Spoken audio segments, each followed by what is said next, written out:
За галзуу анимашн сувагтан тавтай морилцгоо. Энэ удаад блогийнхэн та нартай ярьж өгөхөөр сонгосон галзуу хөөрхөн анимашн бол 2012 онд гарч байсан Wreck-It Ralph.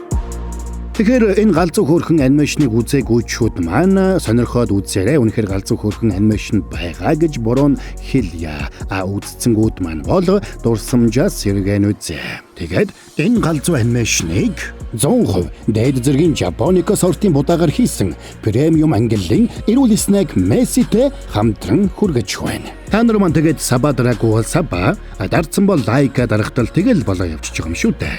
Ингээд хэдүүлээ энэ галзуу хөрхөн анимашны тайлбараа эхлүүлцгээе.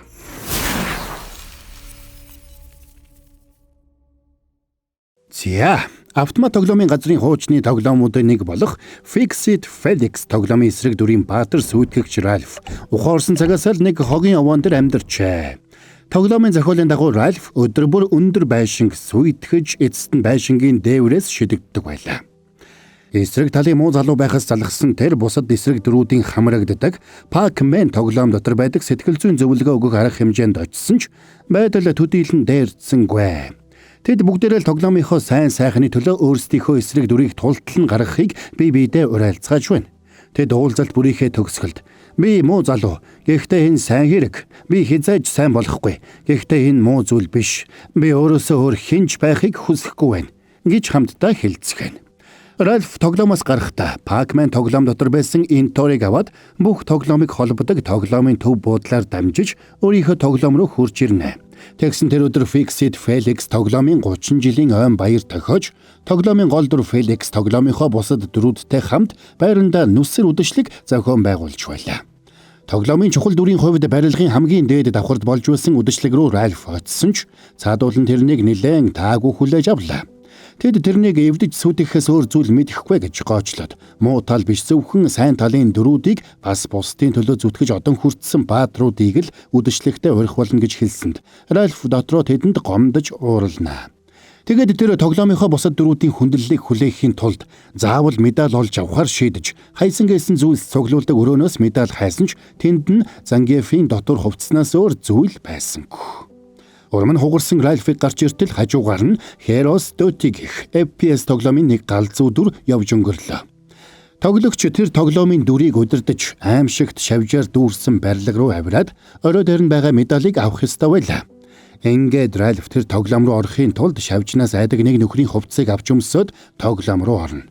Тэгсэн тэр тоглоом нь Ralph-ийн төсөөлснөөс хавьгүй аимшигтай байлаа. Дээрээс нь өөрийн тоглоомоос өөр тоглоом дотор үхэх юм бол үүр дөхөх болно гэдгээ ойлгосон тэр шавжнуудаас үхтлээ хайж бушуухан тоглоомоос зугтаад гарахыг оролдоно. Тэгсэн тэрний бууг нэг шавж булааж аваад залгисанд хоёр хөл нь буу болоод хувирчлаа. Тэгсэн Ralph бүржихээр хайд сандарна. Цэргүүдийнх нь нэг айдас давтаад тоглоом өмүүлж байгааг анзаарсан түрүүч Кал хүн Ralph-ыг загнаж тоглогчийн замыг хаагаад байлгүй тоглоомын програмын дагуу тулалдахыг хатуу санууллаа. Гэвч айсан Ralph эсрэг зөв рүү гүгээд кибер шавжнуудын үүр бүхий цамхаг руу ороод маш олон шавжнуудыг сулалж орхино. Мань нөхөрч ухаан алдатлаа хайж тэндээсээ гүйж тоглогчийн урдаас очоод тусламж ирэн хашгирч ард нуугдах гэж угаад тоглогчийг өхүүлж орхино. За тэгээ тоглоом зогсоход гол цамхгийн орой дээр хурц гэрлэн баг нь бий болсонд бүх шавжнууд тэр гэрэл рүү татагдж очоод бүгдээрээ үхцгэлээ.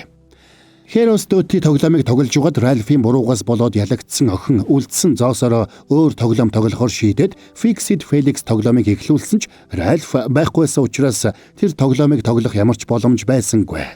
Ralph байхгүй болсныг мэдсэн тоглоомын дөрүүд бүгдээрээ сандралдаж эхэлцгээв. Охинч тоглоомын газрын эзэн ноён Литвик дээр очоод тоглоом ажиллахгүй байгааг хэлсэнд Литвикч тоглоом дээр засвартай гэсэн хуудас наалаа. Энэ нь ноён Литвик техникч дуудаж тоглоомыг засуулах гэж оролдоод болохгүй бол тоглоомыг бүр мөсөн салгана гэсэн үг. Энэ тохиолдолд тоглоомын бүх дөрүүд ажилгүй болж бас амьдрах газаргүй болох байлаа. Сандарсан Fix-It Felix тоглоомын дөрүүд Ralph-ыг хайцгаана.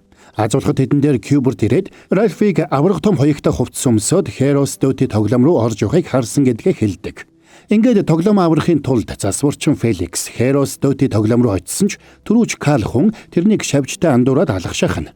Засварчин Felix тэдэнд ямар шалтгаанаар ирсэн гэдгээ тайлбарлаж байх зуур Ralph тоглоомын гол цамхгийн орой дээр байгаа медалийг авахын тулд цамхаг өд үхэн хатан авирч байлаа.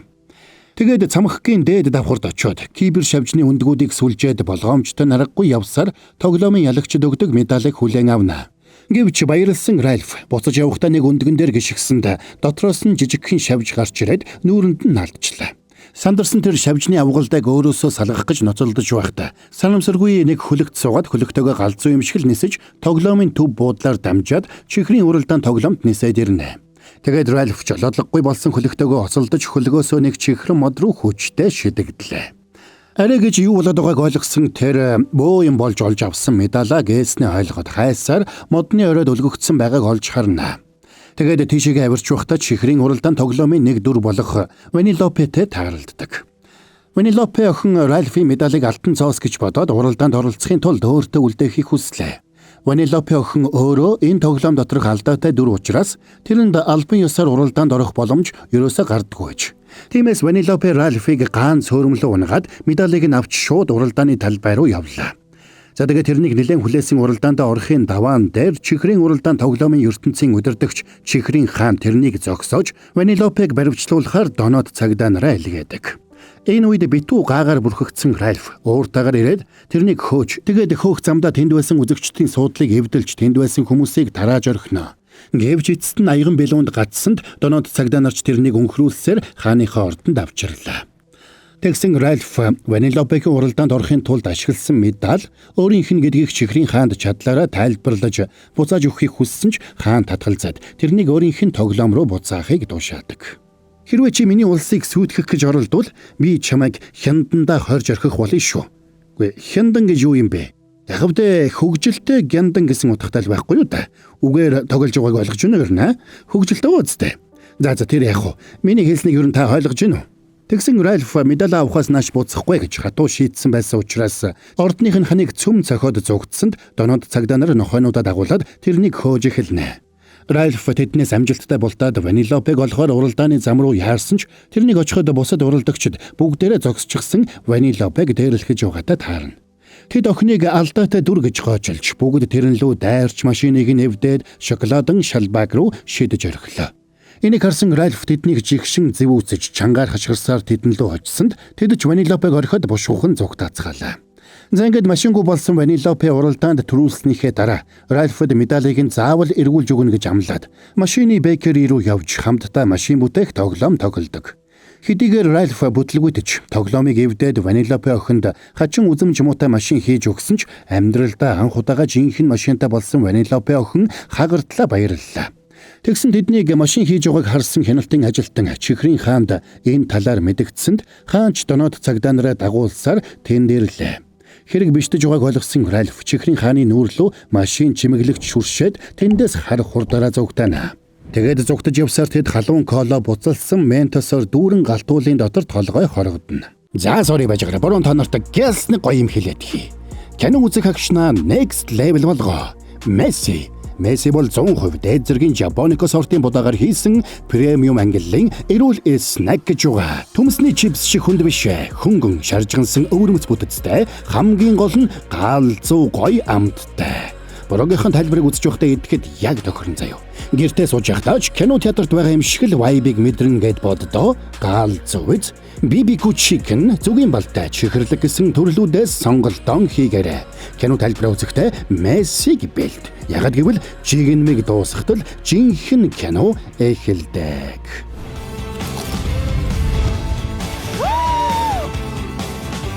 Месси шин мэдрэмж. За тайлбараа үргэлжлүүлцгээе. За ингээд эрхчлөөтэй болсон мань хоёр галтуулын зам засаж уралдааны бэлтгэл хийж эхэлцгээв. Охин өмнө нь ийм жинхэнэ машин жолоодож байгаагүй учраас жолоодож сурахад бага зэрэг хугацаа орсон ч нэлээд авьяастай учраас удалгүй жолоодож сурлаа. Энэ үед чихрийн хаан тоглоомын хяналтын хэсэг рүү нэвтэрч Ральфийн медалийг гаргаж ирж байлаа. Тэгээд медалийг гартаа оруулсандаа баярлсан чихрийн хаан шууд Ральфыг олж очоод медалийг нөгч яагаад бүгд Венелопе охиныг уралдаанд оролцуулах дургүй байдгийг тэрэнд тайлбарлаж өгдөг. Хэрв тэр уралдаанд оролцвол тоглогч тэрнийг сонгох боломжтой болох байлаа.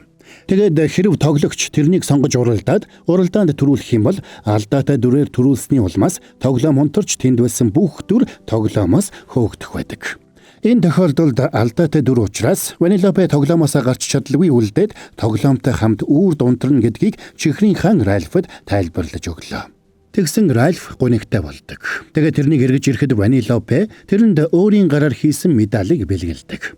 Учир нь Ванилопегийн хувьд Ральф бол жинхэнэ баатар байлаа. Тэгсэн хариуд нь Ральф тэрнийг уралдаанд орохгүй байхыг ятгах эхэллээ. Тэгээд ятгаад нэмэргүй болохыг ухаарсан тэр охиныг модноос өлгөөд хамтдаа хийсэн машина эвдэж орхино. Энэ үеэр засварчин Феликс түрүүч Калхунтай ярилцаж угаад сайбер шавжны авгалдааг яралтай устгахгүй бол чихрийн уралдаан тоглоом удахгүй сайбер шавжнуудад эзлэгдэж бүрэн устна гэдгийг ойлголоо. За тэгээд Калхун Феликс хоёр Ральфийн мөрөөр чихрийн уралдаан тоглоом руу явна. Чихрийн уралдаан тоглоомонд очисон хойно Калхун тусгай радараа ашиглаад сайбер шавжны авгалдааг олох гэсэн ч төхөөрөмж нь сайн ажиллаж өгдөггүй. За тэгээд тэр хоёрыг дими нааш цааш сэлгүүцэх хооронд сайбер шавж газар доогуур нөхөлж энд тэндгүй өндөглөж байлаа. За тэгээд хамт явах замдаа Феликс түрүүч Калхунд сэтгэл татагдж эхэлдэг.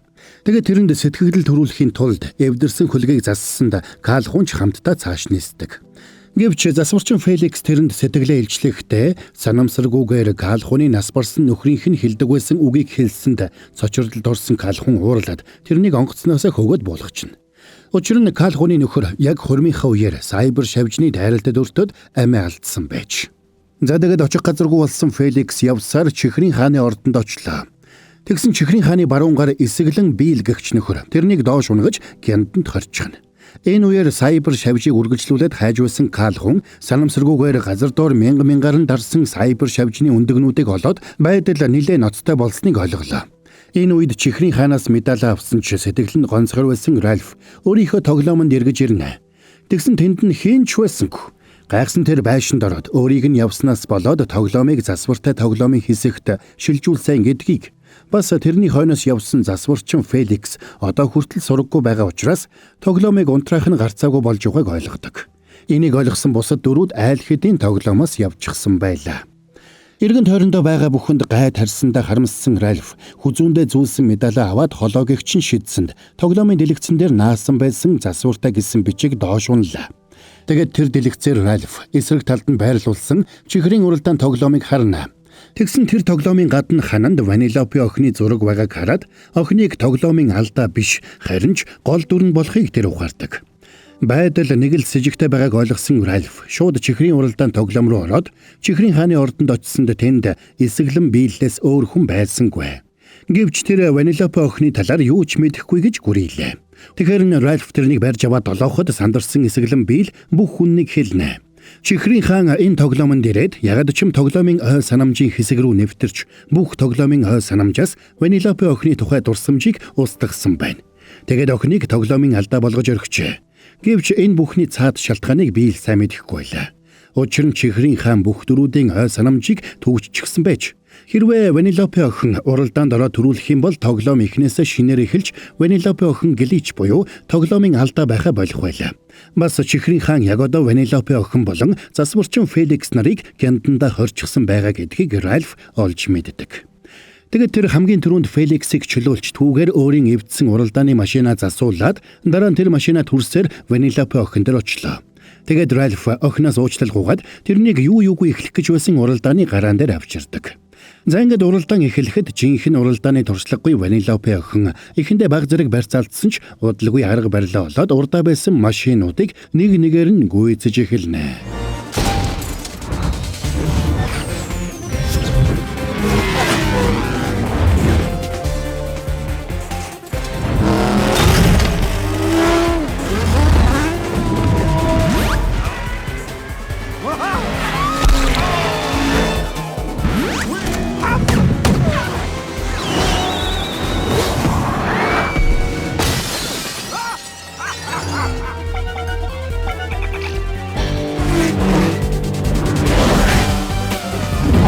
Охин бусад машинуудтай зэрэгцэж эхлээд бөмбөлгөн бохны замыг даваад цаашаа Энторн Белуны уул руу явж очно.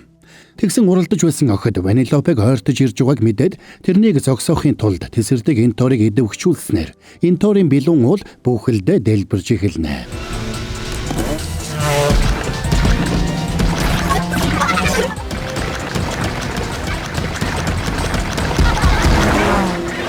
Гэвч охин дэлбэрэлтийг амжилттай тойрч тэр бүхэл гличийнхээ тусламжтайгаар тэдний урд гарч чадлаа. Тэгээд урдаа уралдаж явсан охидыг гүйдсэн Ванилопе чихрийн хааны ард 2 дугаар байранд орж ирнэ. Харин бариан дээр засварчин Феликс сүйтгэгч Ральф хоёр сэтгэл догдлон хүлээцгэн. Гэтэл түрүүч Карл хүн ууртаагаар ирээд Ральфыг унтлан цоглоо. Тэгээд тэрний авчирсан сайбер шавж одоо таймгүй олон болтлоо үржсэн. Одоо чихрийн уралдаан тоглоомыг бүхэлд нь идэж сүйтгэхэд бэлэн болоод байгааг хэлдэг. Гэтэл үүнтэй зэрэгцээд газар доороос маш олон сайбер шавжнууд нисч гарч ирээд өмнө таарсан бүхнээ идэж сүйтгэж эхэллээ. Энэ үеэр бариан дээр ийм үүмэн болж байгааг мэдээгүй Ванилопе охин чихрийн хаантай урд хойно орон уралдсаар урд нь гарч чаддаг. Гэвч чихрийн хаан тэрнийг шахаж хаалттай нууц зам руу оруулаад тэнд тэрнийг онхолдуулах гэж оролдоно. Ингээд Ванилопе охин л улаан дайрч байхдаа чихрийн хаан өөрийнхөө үнэн төрхийг бүгдэд харуулж орхилоо. Тэгсэн тэр нь хуучны Турбо гэх алдартай тоглоомын гол дүрийн уралдаанч болох Турбо гихч байсан болж таардаг. Тэр өөрөөс нь илүү амжилттай шинэ тоглоом гарч ирсэн татархаж тэр тоглоом руу явж орсноос болоод тоглоомын газрын эзэн тэр тоглоомыг Турбогийн тоглоомтой хамт бүрмөсөн унтраасан байж. Тиймээс очих газаргүй болсон Турбо чихрийн уралдаан тоглоом руу ирээд бүх дөрүүдийнх нь ой санамжийг түгжиж угаад өөрөө чихрийн хаан болоод жүжиглэх болсон байна. Эсвэргээр тоглоомын гол дүр Ванилопе охиныг тоглоомын алдаа гэж бүгдэд итгүүлсэн байжээ. Ингээд агуу доторх уралдаан ширүүсэж амиа алдахад ойрхон ирсэн Ванилопе охин өөрийнхөө гличийг ашиглаж агуугаас эсэн мэнд гарсан бол чихрийн хаан өөр замаар ороод нэг сайбер шавжинд идүүлж орхино. Ванилопе охин ч барайлуу хурдлан давхсаар барайнд ойрхон ирнэ. Гэвч хажуунаас нь маш олон сайбер шавжнууд дайрч ирснээр охины машин онхолдож эвдэрлээ. Иннээс гадна сайбер шавжнууд барайны зурвсыг сүйтгэсэн учраас Ванилопе охинд уралдаанд төрүүлэх ямар ч боломж байсангүй. Тэгсэн Ральф охиныг аваад тоглоомоос зугтаж гарах гэсэн ч тоглоом охиныг тоглоомын алдаа гэж үзчихсэн учраас тоглоомоос гаргахгүй байлаа. Тэгэхээр нь Ральф гинэт нэг арга сэтлээ. Тэр Heroes Dota тоглоомын төгсгөлд лазерын гэрэл дээш тусаж бүх сайбер шавжнуудыг устгахыг санаад энэнтэй адил арга хэрэглэхээр шийддэг. Тэгэд Ральф түрүүч Карл хуны нисдэг тавцан унаад халуун Кока-Колоны галтуулан дээр очиж дээр нь байдаг ментоснуудыг доош нь унгаахаар цохиж эхэллээ. Тэгсэн энэ үеэр сайбер шавжтай мутацид орсон Турбо ирээд тэрнийг зогсоохоор улайран дайрна. Ердийнхөөс хавгүй хүчтэй болсон тэр Ральфыг шүүрч аваад өндөрт нисэхтэй сайбер шавжнууд яаж Ванилопе охиныг бүсэлж авч байгааг хүчээр харуулдаг. Энэ үед охиныг аврахаар сэтгэл шулуутсан Ральф өөрийгөө золиослохоор шийдэж Турбогийн гараас мултраад галтуулын дээрээс бүх хүчээрээ ундаг. Тэгэд унжахдаа Ральф өөртөө "Би муу залуу. Гэхдээ энэ сайн хэрэг. Би хизээж сайн болохгүй. Гэхдээ энэ муу зүйл биш. Би өөрөөсөө өөр хинч байхыг хүсэхгүй байна" гэж хэлж байлаа. Тэгсэн Ванилопе охин ч өөрийн глич чадварыг ашиглаж шилжээд Турбогийн машин дээр очиж буцлам халуун колороо унжсэн Ральфыг амжаад шүүрч авдаг. Тэгсэн буцлам халуун колон дээр асар их хэмжээний ментос унаад тэнгэр багандсан хүчтэй дэлбэрэлт болсонд бүх сайбер шавжнууд тийшээ татагдж очоод халуун колонд шалзарч өгцгэн. Тэдний дунд сайбер шавжтай мутацид орсон Турбоч бас өөрийн мэдлэггүй татагдж явсаар халуун колороо ороод өгнө. Ингээд бүх шавжнуудыг үхэж дууссаны дараа засварчин Феликс чихрийн уралдаан тоглоомын барайг Ванилопе охины машинтай хамт зассанд охин барайнд амжилттай ороод тоглоом ресет хийж Ванилопе охин эргээд гүнжийн дүрдээ орсон бол тоглоомын бусад дөрүүдийн ч ой санамж сэргэлээ. Ой санамж нь эргээд сэргсэн уралдаан жогтож Ванилопе гүнжээс чин сэтгэлээс уучлал гуйцгаана. За тэгээд зорилгодоо хүрсэн Ральфч өөрийнхөө тоглоомонд эргэж ирлээ. Тэр тоглоомгүй болсон бусад дөрүүдийг тоглоомондоо урьж бонус үе болгон тоглоулах болжээ. Ингээд сүйтгэгч Ральф бүгдийн хайр хүндэтгэлийг хүлээх болжээ. Миний өдрийн хамгийн сайхан хэсэг бол байшингийн дээвэр дээрээс шидүүлдэг үе. Учир нь манайхан намайг өндөрт өргөх үед би чихрийн уралдаан тоглоомыг сайн гэгч нь харах боломжтой болдог. Тэгээд би Ванилопег уралдаж байгааг хардаг. Тэр жаал төрөлхийн уралдах авьяастай. Бүгдээрээ тэрнийг хайрладаг. Үннийг хэлэхэд би өөрийгөө сайн залуу гэж өөртөө итгүүлэхэд ямар нэгэн медаль хэрэггүй гэж. Учир нь хэрвээ тэр бяцхан охинд би таалагдж байгаа бол би яаж муу байх юм бэ? Ингээд энэ галзуу анимашн маань дуусаж байгаа юм. За энд хүрээд энэ галзуу хөрхэн анимашны тайлбар маань дууслаа. Буруугийнхан хэлснээр сонирхоод үзсэн. Бас дурсамжаа сэргээж үзсэн та нартай баярлалаа. Хуучны автомат тоглоомуудыг үнэхээр гоё хослуулж хийсэн галзуу анимашн шүү. Буруугийнхан тайлбар тэгээд ойлгомжтой байж таалагдсан гэдэгт 100% итгэлтэй байна. Өш 100% гэснээс манайхан энэ удаагийн дугаарыг мань хамтрагчаар байна. 100% дээд зэргийн Japonica сортын будаагаар хийсэн премиум ангиллын эрүүл снэг Messi хамтран ажиллаа. Та нар маань кино үзэх агшна Messi-тэй next level болгоорой. Төмсний чипс шиг хүнд биш заяа. Хөнгөн шаржгансан өвөрмөц бүтэцтэй хамгийн гол нь галзуу гоё амттай гэж байгаа. Буруугийнхаа тайлбарыг үзэж байхдаа идэхэд яг тохирно. Гэртээ сууж байхдаа кино театрт байгаа юм шиг vibe-ийг мэдрэн гэд боддоо галзуу биз.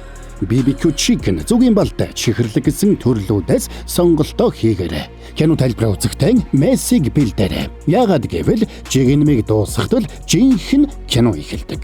Месси. Та нар маань тэгээд Саба Драгова Саба дардсан бол лайка дарахтал тэгэл буруугаа буюу галзуу анимашн сувгаан галзуу ихээр дэмжиж байгаа гэсэн үг шүү дээ. Тэгээд хэдүүлээ дараагийн бас нэгэн галзуу анимашны тайлбараар эргээд уулзцгаая.